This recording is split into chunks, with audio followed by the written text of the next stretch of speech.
Hello again. In my last video, I described some details from Maria Valtorta's poem of the Man God, also known as The Gospel as Revealed to Me, concerning the flight of the Holy Family into Egypt and their residence there. And I extracted from those accounts some details which corroborated Maria Valtorta's visions. So just to recap, before I go into the account of the apparition of the Blessed Virgin Mary near that location, 1960 plus years later, I explained that the visions of Maria Valtorta concerning the flight into Egypt were authentic for the following reasons. Maria Valtorta was in a position in Maturea where, if you're looking from that northeast place, northeast of the pyramid of Cheops and the remaining two of the Giza pyramids, which are obviously southwest of it, looking in that direction you will only see one pyramid, the pyramid of Cheops, because the other two are hidden behind it. And Maria Valtorta indeed says she only sees a pyramid, which is an unusual thing for a storyteller to make up.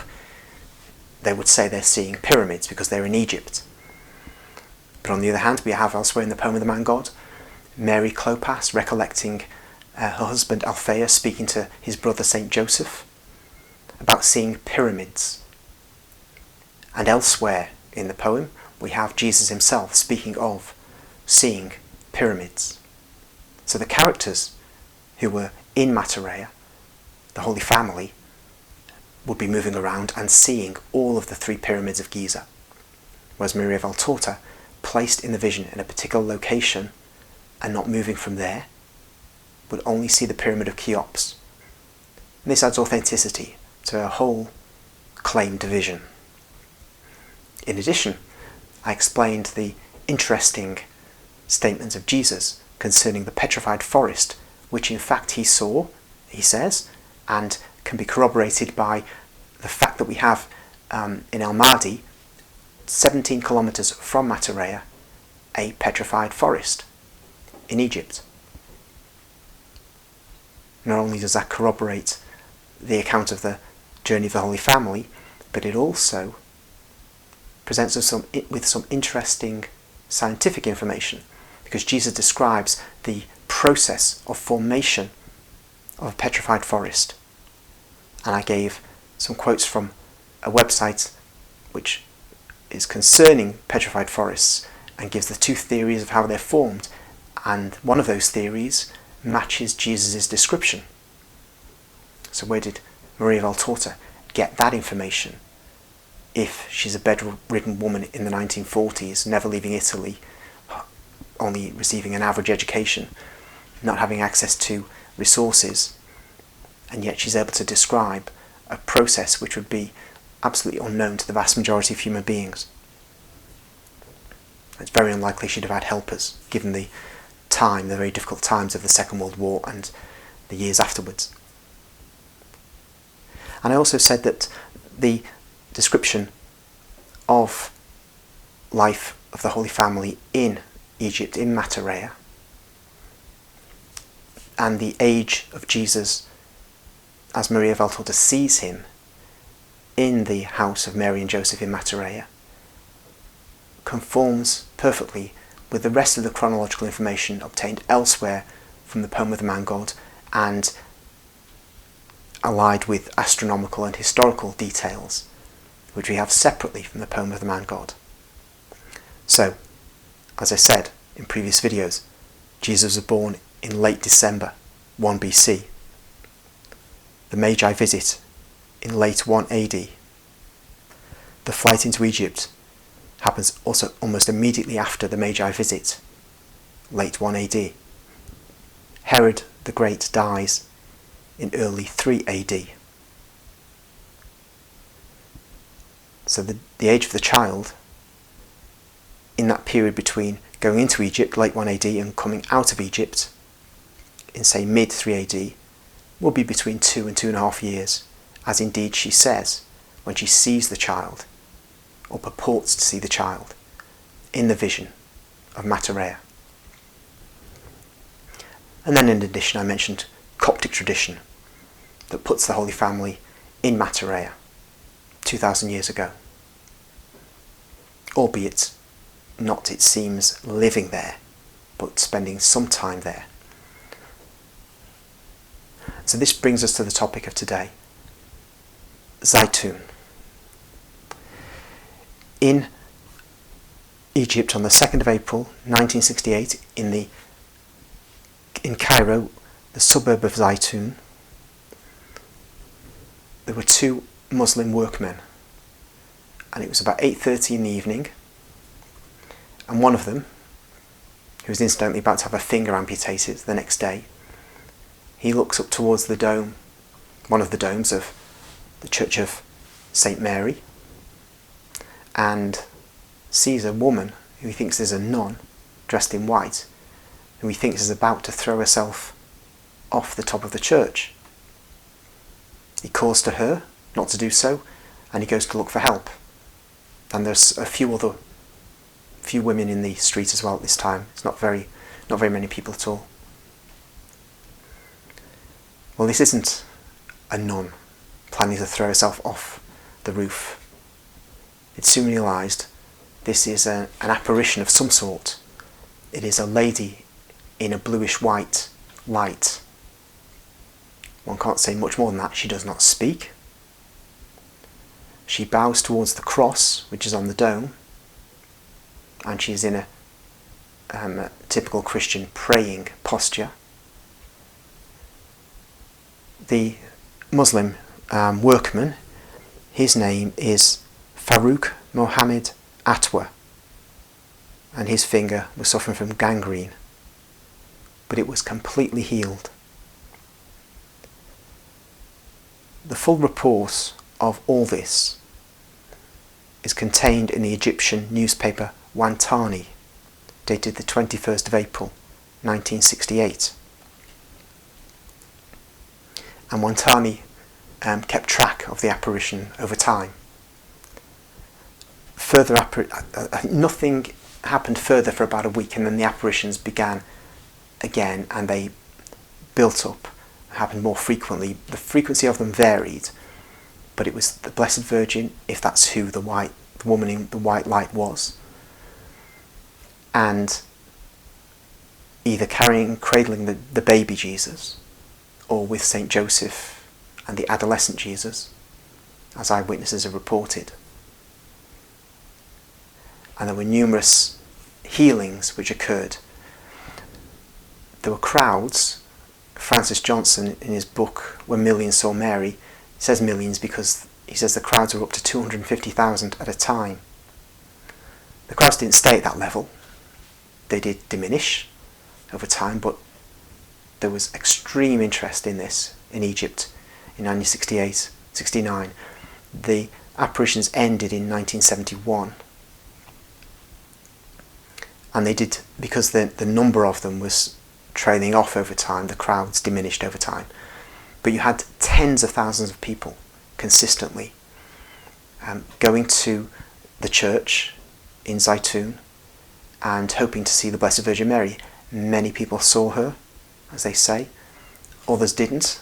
There was an Anglican man, who I'll speak about shortly, who went there. He didn't see the Virgin, but he gave us an interesting report.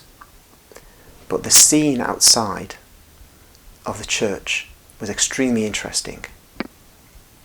We have Christians praying their prayers, Copts, Catholic Egyptians, because there is a Catholic Christian Egyptian community there. It's small, only a couple of 100,000. The Copts are by far the biggest Christian denomination.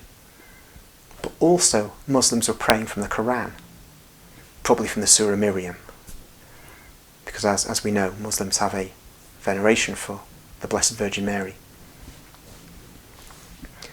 And just reading from some information from Francis Johnson's booklet, a prominent Muslim, Mr. Hamdi Hiraz, the Zeitoun deputy in the National Assembly, So this is no joker, this is no small-time guy. He's a deputy in the National Assembly. He claimed that his daughter had been cured by the Virgin Mary. And many leading Muslims in public life gave testimonies of the visions to Egyptian newspapers. And Wantani published these, as I was saying, for a long period of time. Now, the Anglican that I mentioned just a few moments ago, his name's Ronald Bullivant, and he gave an account of his visit to Zeitoun, which took place in 1969. At the church, he, Mr. Bullivant, met, among others, the Egyptian Minister of Labour and an official of the Arab TV broadcasting company. Quote, all of whom had seen the vision, several of them on many occasions. Unquote. He continued, quote, this is Mr. Bullivant speaking, we were taken to the house of one of the leading Muslims in the district adjacent to the church. In the beginning, he was antagonistic and attacked the pilgrims who had to pass close to his house. He would throw stones at them and call on the police to have them arrested. He says Our Lady appeared to him and asked why he behaved this way. She begged him not to continue in this fashion and commanded him to paint the sign of the cross on his house. Although remaining a practicing Muslim, he is now convinced of the authenticity of the visions. And this is what Mr. Bullivant says. We saw the 40 huge white crosses which he had painted all round the walls of his house. Just to underline this is a prominent Muslim. So we have in Egypt in 1968 perhaps more openness to the gospel amongst Muslims than we have today, for political reasons and cultural reasons perhaps. But it's very interesting to read how they responded to the Blessed Virgin appearing above not a mosque, not a temple, but a Coptic church in their country. On the 5th of May 1968, Pope Kyrillos VI established a committee to investigate the apparitions, and they submitted a report which affirmed that the apparition of the Virgin Mary was indeed happening, and they included eyewitness statements to this effect, and they in fact had their own personal eyewitness testimonies which they included. Interestingly, the head of the Catholic Copts, as well as most interestingly, the representative of the Protestant churches in Egypt, affirmed the reality of the apparitions of Mary. And one might find that statement more spectacular than the statement that Muslims were accepting these apparitions, because Protestantism is generally not well disposed to the idea of apparitions of the Blessed Virgin Mary. But nonetheless, the representative of the Protestant churches in Egypt affirmed the reality of the apparitions of Mary. But then what about outside of the ecclesiastical realm? What about the Egyptian government? Well, they did get involved, and their statement is extremely significant. The Director General of Information and Complaints Department submitted the following report to His Excellency the Minister, Dr. Hafiz Ghanem. Quote, the official investigations have been carried out with the result that it has been considered an undeniable fact that the Blessed Virgin Mary has been appearing on the Coptic Orthodox Church at Zeitoun in a clear and bright, luminous body, seen by all present in front of the church, whether Christian or Muslim. The government report added that the possibility of fraud had been investigated and found to be completely without foundation. It is said they actually shut off all the electricity in the area to try and get rid of the light that was emanating and around this vision. But it didn't have any effect. The apparition continued. Usually with apparitions of the Blessed Virgin Mary, there are miraculous healings, and this event was no exception. There's a whole slew of them which could be cited, but I'll cite about 3 because they have a particular significance for Christian-Muslim relations, Muslim attitudes to Christianity, and they're just interesting in themselves because they were not just individuals saying, "Oh, I've been healed," but these were verified. And these healings don't come out of thin air. They were contained in a medical commission report. When reports of healings began, Pope Kyrillos set up the medical commission, and it consisted of 7 physicians and professors in order to verify and document the claims of cures. The head of this commission was Professor Shafi Abdel Malik, MB, BCH, MD, of the Faculty of Medicine at Ain Shams University, Cairo. The first case. A busy Cairo housewife and devout Muslim, Fatma Zahi Reda, living at 56 Sidki Street, Cairo, SIDKY, had been afflicted with a serious disease of the thyroid gland for several years. Despite the best medical attention, her condition steadily deteriorated, and her husband feared for her life. When the apparitions began, he went alone to Zeitoun, since his wife was too ill to make the journey.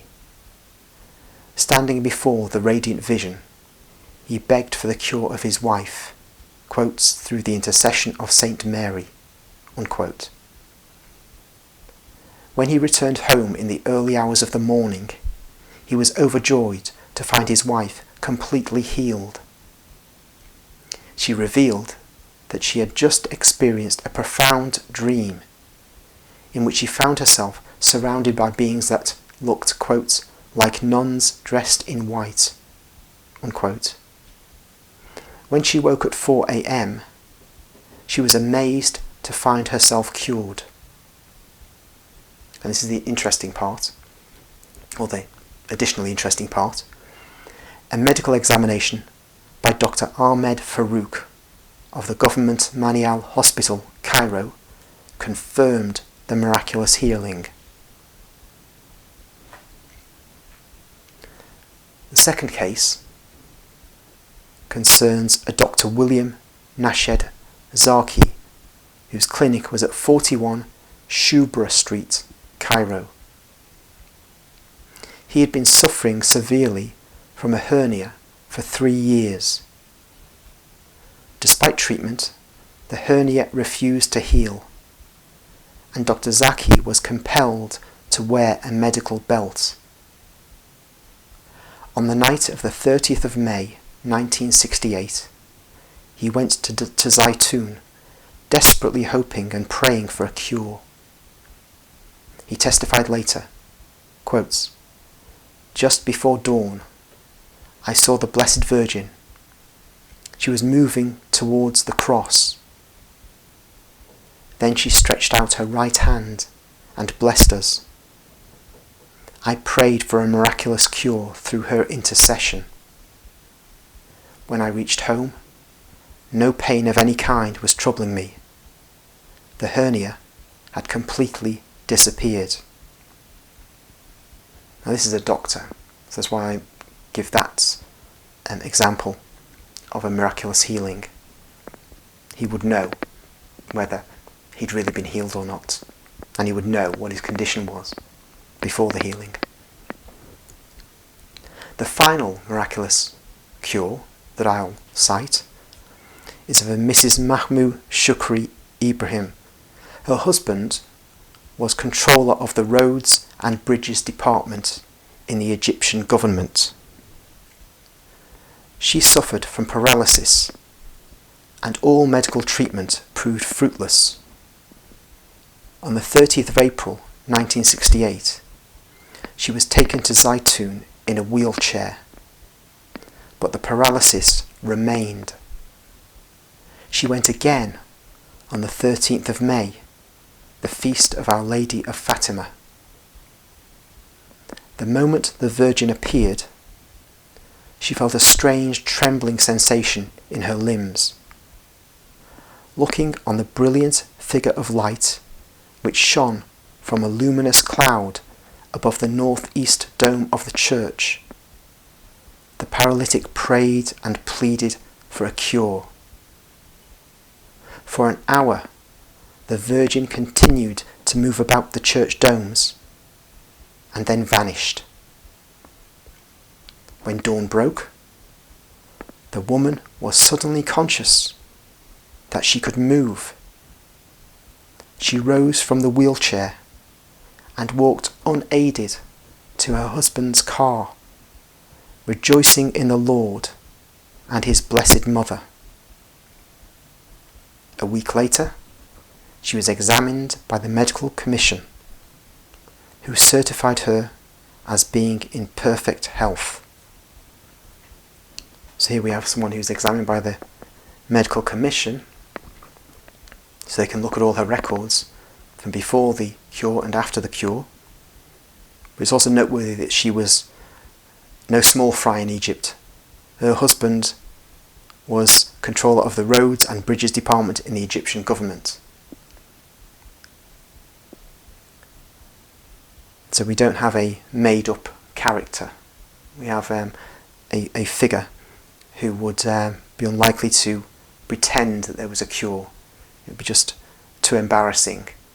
But of course the commissioners validated it anyway, that the cure did happen. Now, what is interesting, one can look on Google Maps and see this. There's the multi-domed church of St. Mary where the apparition happened, and in fact, this church was built 40 years or so before the apparition. It was built according to the plans of an Italian architect who had dreamed that the Virgin Mary had told him to build it because she will be appearing there 40 years later.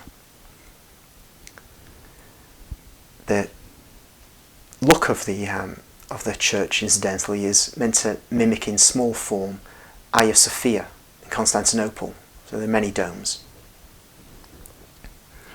But across the street from this church of apparitions is a spectacular Coptic church, a new church, and this is the church of Our Lady in Egypt. It was built on what was the car park at the time of the apparitions of the Blessed Virgin at Zeitoun. It was owned by a Muslim man, and he donated the land to the church for this great church in honour of the Blessed Virgin to be built. So again, we have an interesting perspective on ecumenical relations between the two religions, how they could be. And that's an interesting and very positive note to end this video on. But unfortunately, there are skeptics in the world, and it's worth looking at what they say. Although they're not going to buy into the apparitions of the Blessed Virgin Mary anytime, anywhere, ever. They do have interesting things to say. I'll take two. One is a man called Eric Oulé. He's the Professor of Defence Studies at the Royal Military College of Canada. Here's what he says. He talks about the alleged explanation for these apparitions in 1968, 69 and 70. Geophysical activity. There's a theory called the tectonic strain theory, which might account for the lights, allegedly. So he addresses this. And Oulé is a skeptic. He says, there's little doubt that geophysical activities in Egypt in 1968 contributed to create the enabling conditions for very unusual events to be perceived. Many of the phenomena described by the witnesses can be explained through various theories and models found in geology, even if some models remain incomplete, such as the tectonic strain theory. Yet, and this is the key sentence, on its own, geological explanations of all the events, once they're taken together and looked at from a more granular perspective, cannot reasonably account for what happened. To stick to a purely geological explanation, one would need to invoke a long list of geological coincidences never before seen and dismiss condescendingly all the witnesses as unreliable.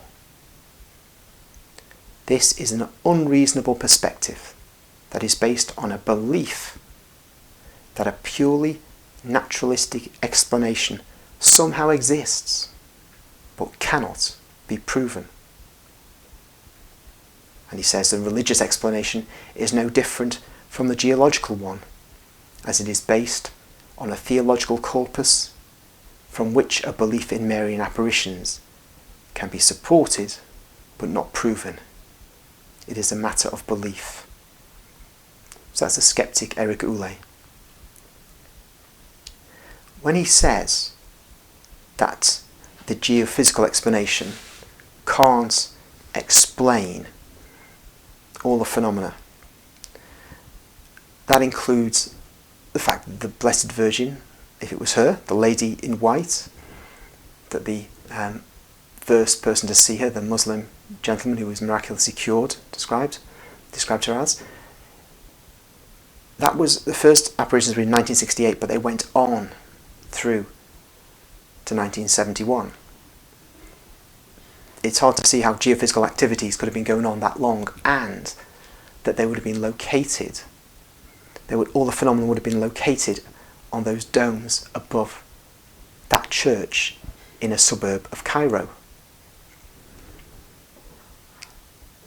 And so there's much, let alone the miraculous cures which were attended upon these apparitions, there's much to undermine the naturalistic explanation. But Oulé can't go with the Coptic and Catholic explanation because he is not a religious believer. And it does certainly require an act of faith. Everything in religious matters does to some extent. But my aim in all this is to minimise the bridge that one has to cross to become a person of faith. The second skeptic is a Christian, not a Catholic, and not holding to the Holy Catholic faith whole and entire, but perhaps I'd say a less satisfactory version of it, but a more sceptical version of it, which is useful for my purposes today. Dale Allison, Professor of New Testament Studies at Princeton Theological Seminary, highly respected.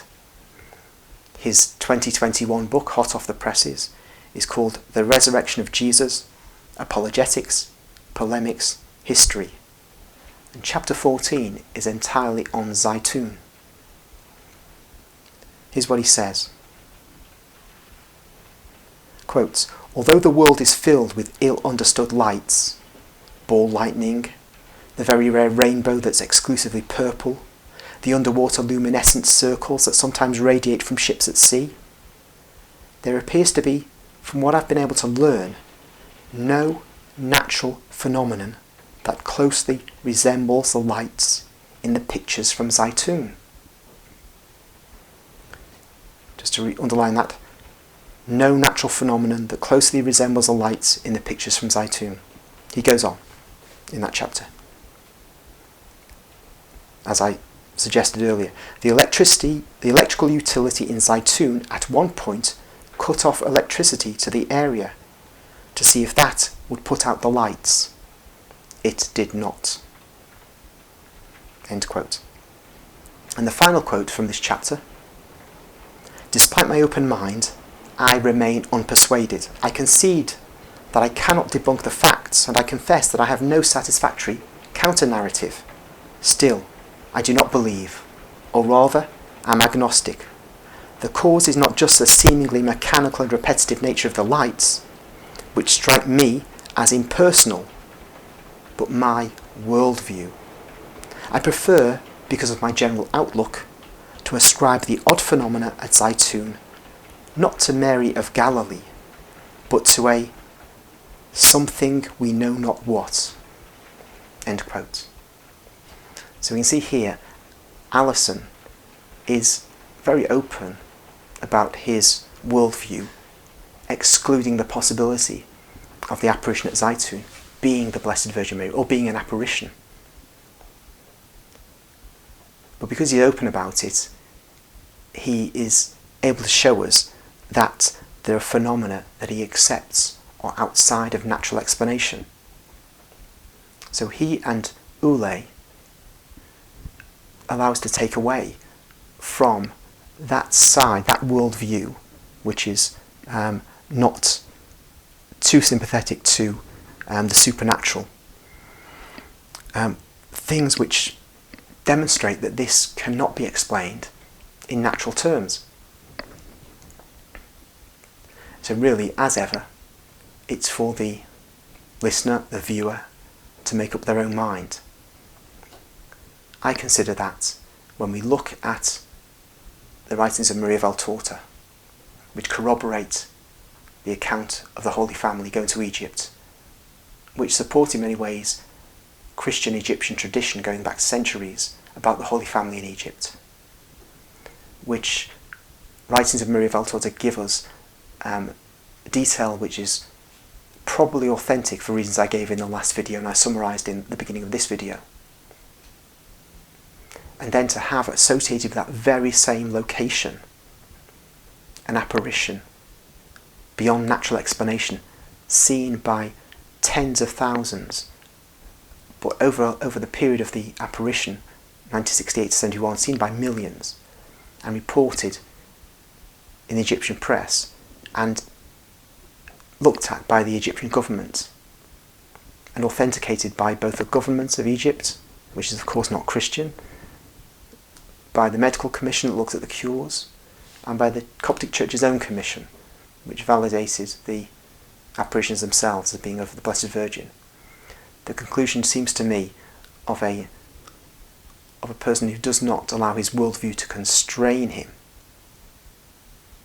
This was probably the Blessed Virgin Mary.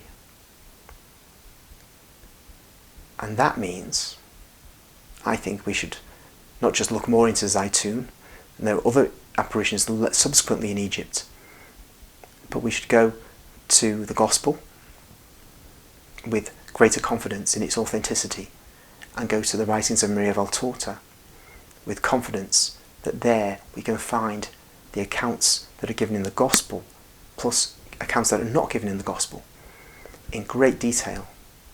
And this can be edifying of our faith and help us move closer to the Father, the Son and the Holy Spirit. And with that, I'll end this video, and I'll see you next time.